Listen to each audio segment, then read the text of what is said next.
Hello and welcome back to Road Hazard Garage. Behind me is the van. We're gonna get cracking on this thing. It is Saturday. It's been a couple of days. It rained yesterday, and unfortunately, it looks like it's gonna rain today too. It's actually, I don't know if you can see, a little bit of dropples on the windshield there. So I don't know how much time we're gonna have. It's the middle of August. I don't know why we're getting rain. But that's Idaho for you. You get all 4 seasons in one day. It's kind of like living in the Midwest. But we'll get cracking and do what we can until it actually starts raining. And go from there.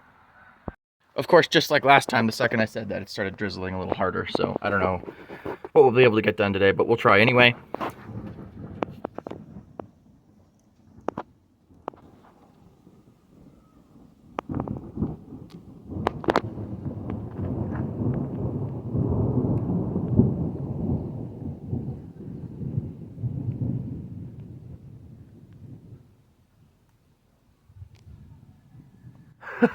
That's a lot of thunder. Oh boy. All right. We have a thermostat gasket right there. We got a thermostat right there. We got carb studs, and we got a holly in the garage. I can hear rain droplets hitting the hood over my head. Probably not going to be out here for very long. So let's see what we can get done while we're out here. Maybe what I might do too is I'll do all the stuff up front that I have to do, and then we'll climb inside the van and try and do the rest from in there so we don't get wet. Because I really want to get some work done today. We couldn't do anything on Friday, and we couldn't do anything on Saturday because of the rain, and now it's raining again today, so I'm determined. Every single time I say the R word on camera, it starts.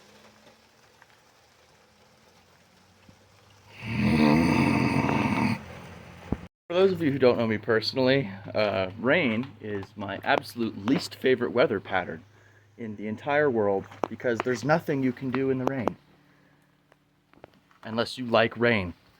In the snow, you can put on a jacket and kind of ignore it because it's like a solid. Same with hail. Wind, who cares? But rain, can't do in the rain. I hate rain so much. That being said, like I said earlier, I am determined. So I'm gonna go throw on my my bib, keep this coat on, and we're gonna keep going. You guys watch Roadkill? Remember that episode where Tony Angelo and Mike Finnegan have that mini truck and they're trying to like fiddle with the carburetor in a monsoon?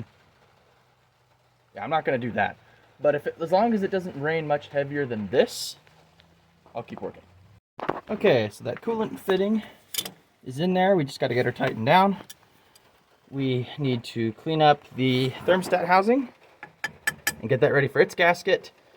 And we have to throw the carb studs in before we can climb in the car and work in there. And then hopefully by then this bullshit will have stopped a little bit. And we can get back over here and maybe even go for a test drive today. That would be really, really cool. I actually do have functioning wipers in this, so even if it doesn't stop, maybe we still will anyway. You know what I've always noticed too? The kind of people who are like, oh, I love a summer thunderstorm, are the kind of people who aren't outside in the summer thunderstorm humidity.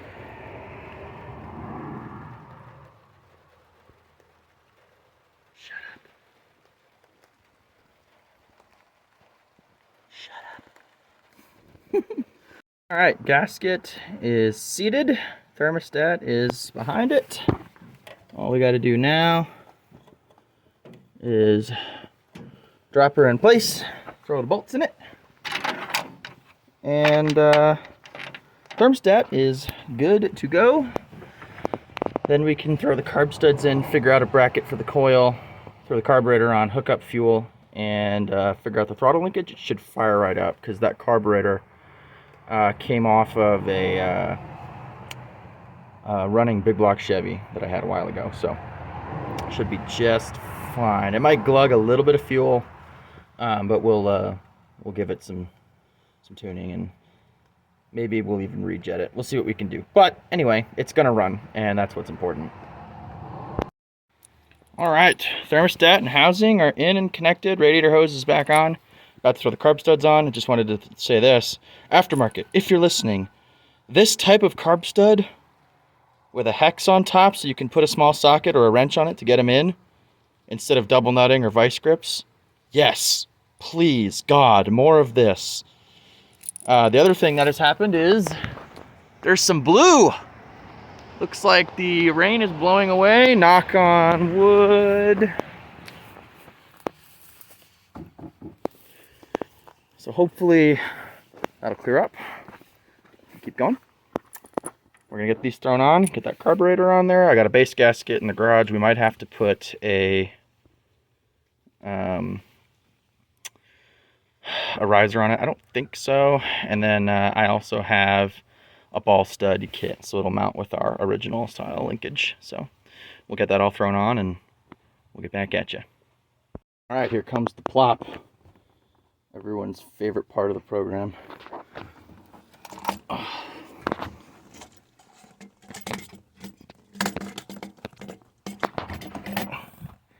This is really hard to do with one hand. I have so much respect for automotive YouTubers now. I mean, I did before, but good God. This is why they all have camera people. Unless they're like, my garage. Oh, okay, well, there it is. It's installed. Let's fire it up. Got it on there. This carb actually already had a ball stud kit on it. That's pretty slick. We'll hook up the throttle return spring, which I think I'm sitting on, and throw all the nuts on it. Hook up fuel, vacuum advance. We'll plug in the power brakes, and I think we're Gucci. You know, minus that. We'll plug that. All right, everything is buttoned back together. The sun is back out. It's nice and humid now. It's great. I love it. We got a fuel line hooked up. We got the power brakes hooked up. We got all of our coolant lines hooked up. We spilled a little bit on the manifold. That's fine. We got a thermostat on there. Thermostat housing. We got the vacuum advance hooked up to the distributor. I think she's about ready to go for our first fire up. I did fill the bowls also with some a little bit of carb cleaner. I say fill the bowls. I just put a little bit in there to see if, to get it to fire up. But we'll hop in there, twist the key, and get this thing started. All right, here we go.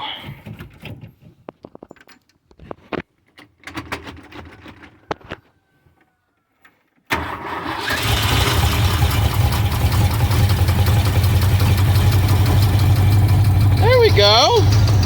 Not bad.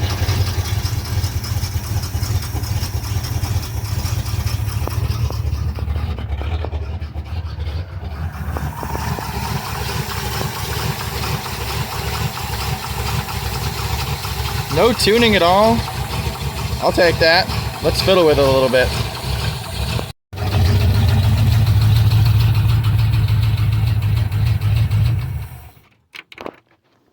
All right, let's get a carb stud on there, get an air cleaner on it, throw the doghouse on, and go for a test drive. All right, we got it all buttoned up, hood shut, tools are scattered all over the place. Let's try and take this thing around up and down the road. Here we go.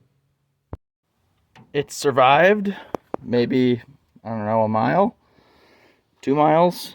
I don't see anything leaking that shouldn't be leaking. All the gauges still worked. Good fuel pressure. I think that was pretty successful. I think we'll cruise this thing into town to the gas station, put a few gallons in it, Maybe we'll pick up some belts. And I think we're just about done with this pig. Okay, well, we'll add valve cover gaskets to the list. And then belts. And I think we're just about done with this guy. I did go on one more drive. I can't really figure out how to drive this thing and hold my camera because it's a stick, so you'll just have to trust me. But we'll go grab some gaskets and some belts, throw those on, and then I think we're just about done with this van. Back from the parts store, belts and valve cover gaskets. We're gonna get all these thrown on there, and then I think we'll finally be done. We can take it on its maiden voyage down to the gas station, put a few gallons in it, and then let the seller know it's ready for pickup. I'm the seller, the buyer, that one. All right, both valve covers off. Looks nice and clean. Fresh oil. Just changed it. And yeah, so we'll get the, they used RTV instead of gaskets. So those were real fun to get off. Anyway, so we'll clean up the cylinder heads the rest of the way. I already got that side. And get the new ones thrown on. And then we'll get started on the belts.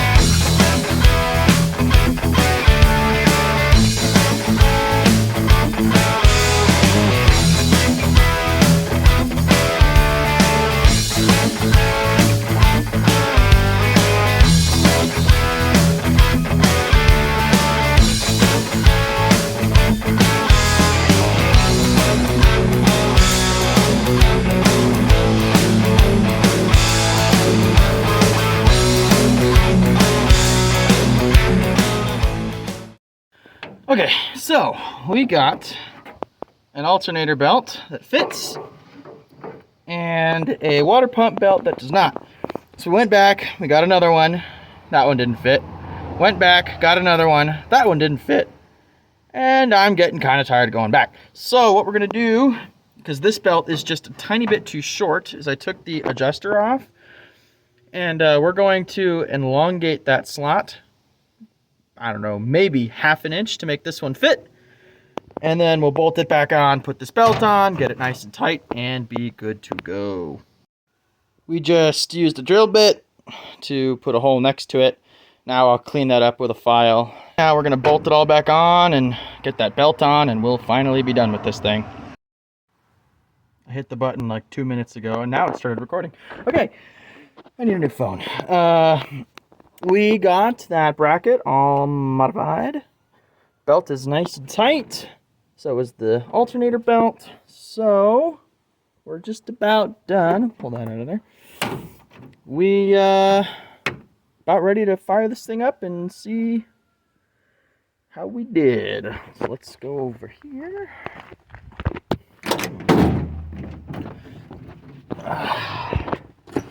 These seats are awesome. Neutral, one pump.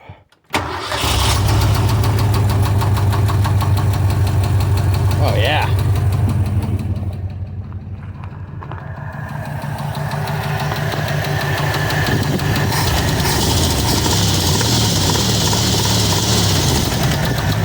No squealing. I don't see any more oil leaking out of that valve cover.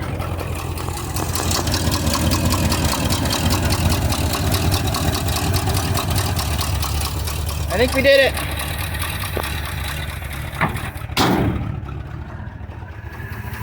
I think we are finally done with this engine.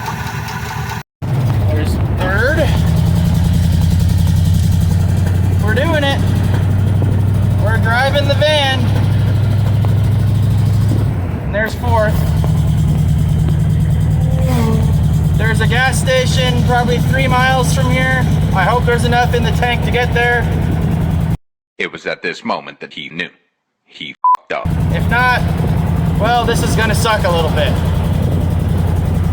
But, we're doing it. Temp's good, oil pressure's good, it's charging. We're driving the van. Holy crap. I've had this thing for a couple of years. I've never actually like driven it. It drives really well actually. It's kind of scary. Good stuff, good stuff.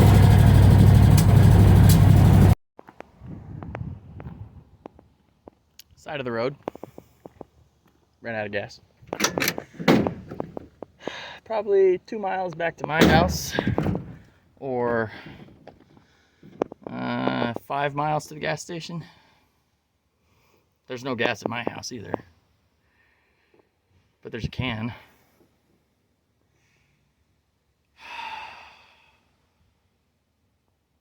Only me. Well, that's not true. Lots of people have this wonderful problem, but I'm the only one lucky enough to do it here. I'll figure something out and we'll get back to you. I sat on the side of the road for about 15 minutes until somebody stopped to see what was wrong. Turns out they lived just up the way and they had a gas can at their house. They left, promising to return, and eventually they did, with about 3 gallons of fuel, which I dumped straight into the tank, headed to the gas station, filled the thing with 7 gallons of gas, and then proceeded to drive home. Completely spaced on filming it, but a good Samaritan stopped and gave me 3 gallons of gas. Got it to the gas station, we put 5 more in it. Drove it around quite a bit, drives pretty good. Carburetor pops a little, but the tune's not perfect, and I didn't have the jets to get it perfect. But it runs and drives. It's got 4-barrel on it now. And all the excess oil from the leaking valve cover is currently burning off of the manifold, so I think we've about done it. I think we have successfully revived this van, and she is ready for her new owner.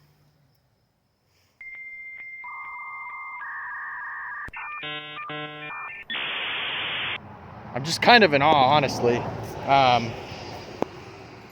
There was one point when the temp gauge started reading incorrectly, which was my fault, but and it was pegged, and I was like, oh god. So I pulled over and I opened the hood and I was tapping the radiator and I'm like, it doesn't feel that hot, and fiddling with it and stuff, and I moved the throttle return spring, which was touching it, off, and it started reading right, so it's good to go.